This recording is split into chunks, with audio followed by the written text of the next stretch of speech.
ನಲಿಕೆಯವರು ಕಟ್ಟುವಂತ ಕೆಲವು ದೈವಗಳಿಗೆ ಅವರೇ ಕಟ್ಟಲಿಕ್ಕಿಲ್ಲ, ಅವರು ಸ್ವಲ್ಪ ರಾಜನ ದೈವಗಳಿಗೆ ಕಟ್ಟುವಂಥದ್ದು. ಪರವರು ಯಾವುದಕ್ಕೆ ಕಟ್ಟಲಿಕ್ಕಿಲ್ಲ, ಕಲ್ಲುರುಟಿ, ಕಲ್ಕುಡ ಇಂಥದಕ್ಕೆಲ್ಲ ಪರವರು ಕಟ್ಟುವಂತ ಕ್ರಮ ಇಲ್ಲ.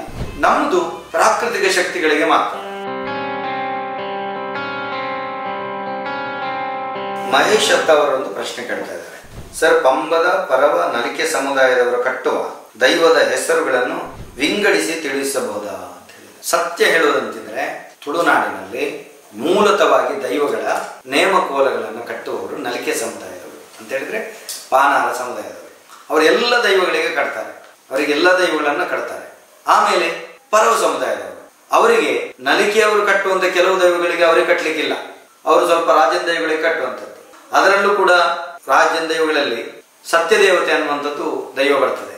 ಆಮೇಲೆ ಕೊಡಮಣಿತಾಯ, ಜಾರಂತಾಯ, ಪಂಜುರ್ಲಿ ಎಲ್ಲದಕ್ಕೂ ಅವರ ವಿಶೇಷ ನೇಮ ಇರುವಂಥದ್ದು. ಲಕ್ಕೇಸಿರಿ ದೈವದ ಸೇವೆ ಎಲ್ಲ ಬಹಳ ಅದ್ಭುತವಾಗಿ ಮಾಡ್ತಾರೆ. ಮತ್ತೆ ಗರಡಿಗಳಲ್ಲಿ ಅವರು ಬೈದಿರ್ಲಿಗೆ ಅಂತ ಹೇಳಿದ್ರೆ ಕೋಟಿ ಚೆನ್ನಯ್ಯರಿಗೆ ಅವರು ನೇಮ ಕಟ್ಟುವಂಥದ್ದು ಬಹಳ ಅದ್ಭುತ ನೇಮ ಪರವರಿಗೆ. ಅದರಲ್ಲೂ ಪರವರು ಯಾವುದಕ್ಕೆ ಕಟ್ಟಲಿಕ್ಕಿಲ್ಲ, ಕಲ್ಲುರುಟಿ, ಕಲ್ಕುಡ ಇಂಥದಕ್ಕೆಲ್ಲ ಪರವರು ಕಟ್ಟುವಂತ ಕ್ರಮ ಇಲ್ಲ.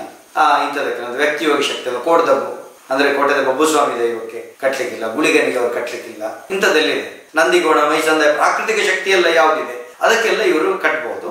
ಮತ್ತು ಕೋಟಿ ಚೆನ್ನೈಯರಿಗೆ ವ್ಯಕ್ತಿಯೋಗಿ ಶಕ್ತಿ ಅದರಲ್ಲಿ ಕೋಟಿ ಚೆನ್ನೈಯರಿಗೆ ಪರವರು ಕಟ್ತಾರೆ, ಈ ಪದ್ಧತಿ ಇದೆ. ಮತ್ತು ಇತ್ತೀಚೆಗೆ ದೇವಿ ವೈದ್ಯತಿ ದೈವಕ್ಕೆ ಕೋಲ ಆಗ್ತದೆ, ಅದಕ್ಕೂ ಕೂಡ ಅವರು ಕಟ್ತಾರೆ ಅಂತ ನಾನು ಕೇಳಿದ್ದೇನೆ. ಮತ್ತೆ ಪಂಬದರು ಅದಕ್ಕಿಂತ ಸ್ವಲ್ಪ ಕಡಿಮೆ.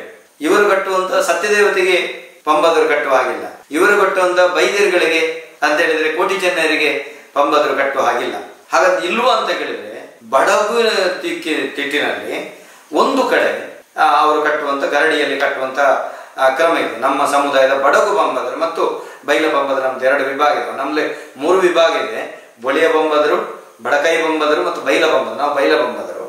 ಬಡಗು ಬಂಬದರಲ್ಲಿ ಒಬ್ಬರು ಮಾತ್ರ ಅದು ಪರಂಪರಾಗತವಾಗಿ ಗರಡಿಯಲ್ಲಿ ಕಟ್ಟಲಿಕ್ಕೆ, ಅದು ಗರಡಿಯ ಒಳಗೆ ಆಗುವಂತ ಸೇವೆ ಪಂಬದರು ಕಟ್ಟುವಂಥದ್ದು ಮತ್ತು ದೊಡ್ಡ ಜಾತ್ರೆಯನ್ನು ಪರವರೆ ಕಟ್ಟುವಂಥದ್ದು ಈ ಪದ್ಧತಿ ಇದೆ.